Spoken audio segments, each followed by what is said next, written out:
Diplomatic talks in Turkey.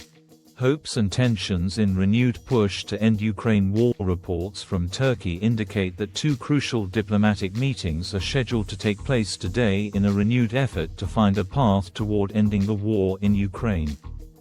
The first meeting is set for 7:45 Greenwich Mean Time, involving officials from Turkey, the United States, and Ukraine.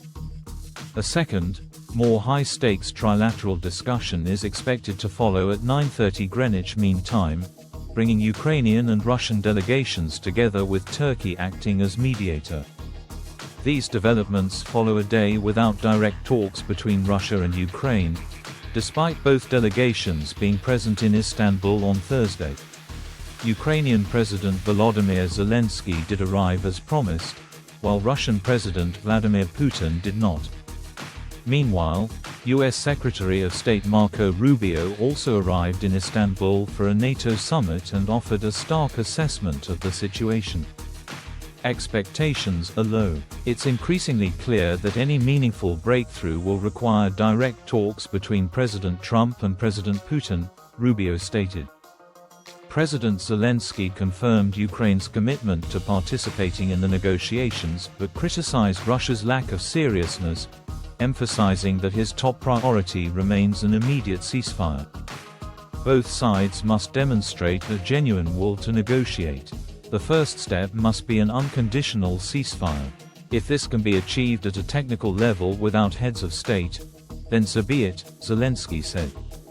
In contrast, Russia's foreign ministry responded with insults, calling Zelensky a clown and a loser, underlining the entrenched hostility.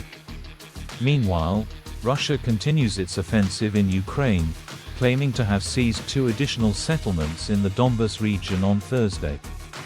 From Istanbul, BBC Monitoring's Vitaliy Shevchenko reports, today could mark the restart of direct negotiations between Ukraine and Russia, the first such dialogue in 3 years. The Russian delegation waited all day yesterday in Istanbul, led by presidential advisor Vladimir Medinsky. Zelensky weighed the decision carefully, ultimately sending Defense Minister Rustem Umerov to attend. The gap between the two sides remains stark.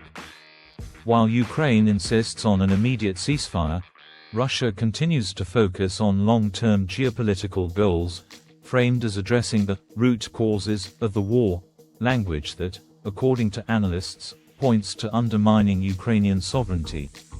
From the Kremlin's perspective, the crisis stems from Ukraine's independence and its Western alignment. That's not a position that lends itself to a quick resolution, said Shevchenko.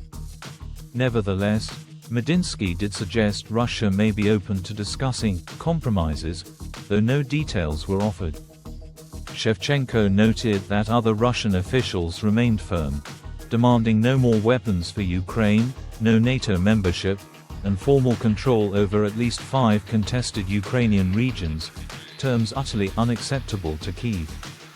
Zelensky, however, continues to push for the most urgent measure, a ceasefire. Whether today's meetings will yield progress or simply mark another stalemate remains to be seen.